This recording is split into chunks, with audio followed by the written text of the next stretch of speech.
23 menores denunciaron haber sufrido abusos en el último año al interior de centros del Sename, sumado a que 8 de cada 10 niños reconoció haber recibido castigos.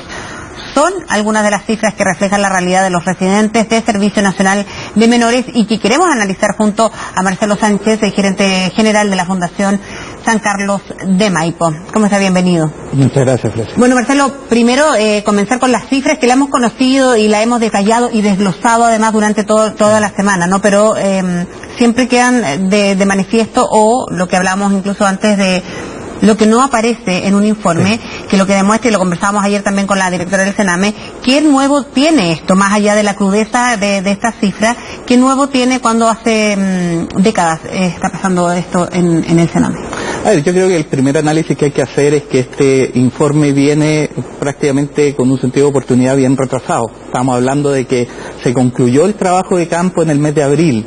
Y estamos a 8 meses después, donde pasó una elección, donde pasaron un montón de instancias donde esto podría haber sido priorizado. Y lo más grave, Frecia, tú partiste diciendo, los 23 niños, o sea, alrededor de un 7% de la muestra, sufrieron abusos sexuales, y en el 70% de los casos siguen conviviendo con el abusador. O sea, 7 meses, 8 meses, donde podríamos haber hecho algo. Y yo creo que de las cosas que se omiten en el informe es el resultado de las acciones que se tomaron, que es lo que dijeron los tribunales. Los tribunales acogieron las denuncias, se iniciaron los sumarios, cuáles son las acciones que finalmente hoy día deberían estar resolviéndose en torno a estas pesquisas. Entonces, no es menor el retraso de 8 meses que nos enfrentamos. Y tal como te decía, acá también, desde el punto de vista metodológico, no solamente debió haberse investigado respecto a la red de Sename, incluso los redes que son el sistema que es propio de Sename, que son los CREAS, sino que también aquellos centros que son coayudantes de Sename, que no reciben financiamiento, pero que no por eso significa que deben estar desprovistos de fiscalización y de revisión. Yo creo que ahí hay un porcentaje importante de los niños que pueden estar sujetos a las mismas vulneraciones de derechos que ya son extraordinariamente reiteradas. O sea, no solamente estos datos que hemos conocido, un 20% de niños que sufren rezago escolar, siendo que hay programas de intervención educativa para reescolarizarlos. ¿Qué está pasando con educación que no se está cumpliendo aquel mandato que tienen de poder generar con estos programas la reinserción educativa? ¿Qué está pasando en materia de salud, mental? Si 7 de cada 10 niños enfrenta sintomatología de depresión. Sí, y la mitad de ellos se siente solo o triste o tiene estos principios a lo mejor que van caminando hacia una depresión.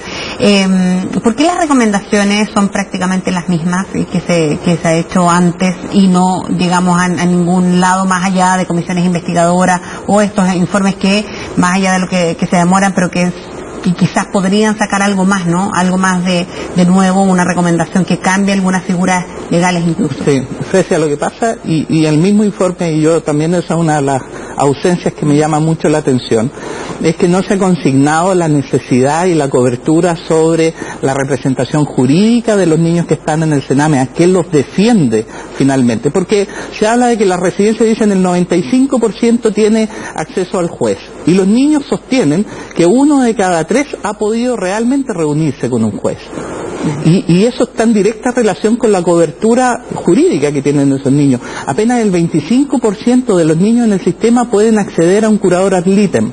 Curador que además no es independiente, curador que depende del Estado y que no es tampoco hábil para poder defender a los niños del mismo Estado. Es decir, el Estado no demanda al Estado.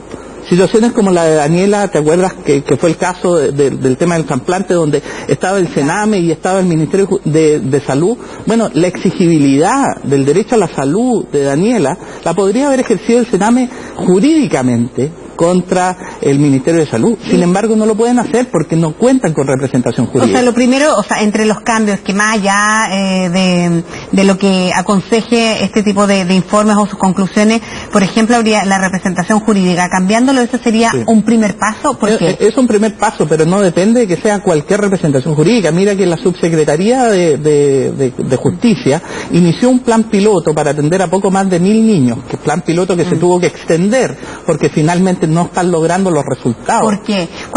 Porque no hay en ello independencia ni autonomía. Mientras esa representación jurídica dependa del Estado, jamás van a defender a los niños del mismo Estado que es el Estado vulnerador. Esa representación jurídica tiene que ser autónoma, tiene que ser independiente. Nosotros, la Fundación San Carlos de Maipo ha impulsado programas de representación jurídica que logran tener éxito en todas aquellas materias donde puedan existir vulneraciones de derechos. Nosotros creemos de que en la medida que los niños tengan la defensa garantizada van a poder hacer exigibles cosas tan elementales como por ejemplo las que aparecen en el informe, un horario de visita, algo que está resuelto en la ley penal adolescente, donde finalmente los papás pueden ir un día sábado a ver al niño. ¿Qué pasa en los hogares de la red de protección?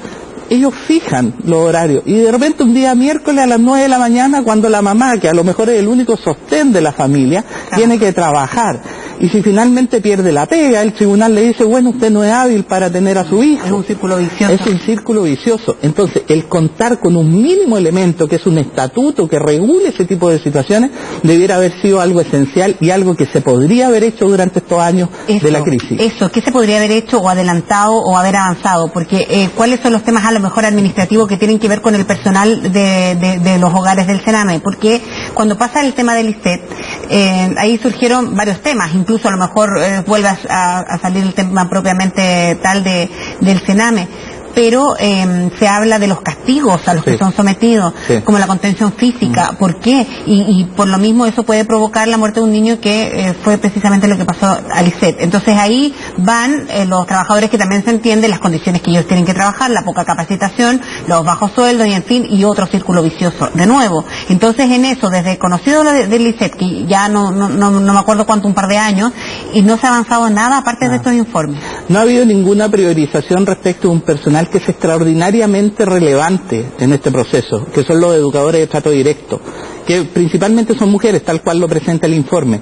Son ellos los que tienen la mayor incidencia en el bienestar del niño, son ellos los que están día a día en esto, y por lo tanto necesitan recursos, capacitación, supervisión, y eso no ha sido así, no ha estado ni siquiera en la discusión del tema. Entonces, ¿qué es lo que tendremos que hacer en esto? O sea, en primer lugar, resguardar los derechos vía estatutaria, de que los niños sepan de que hay un marco, una circular, una orden, una función específica sobre la cual se garanticen determinados derechos. En segundo lugar, tener representación jurídica para todos los niños que están en el sistema residencial, y que esa sea operativa, haga exigible los derechos que esos niños tienen: derecho a la educación, derecho a la salud, derecho a vivir en familia, derecho a contar con un programa que les permita reunificarse con la familia de origen, que le permita intervenir. El Estado no está invirtiendo en poder llegar a las familias que eventualmente han sido vulneradoras de derechos con intervenciones que les permita que ese proceso de reunificación se dé.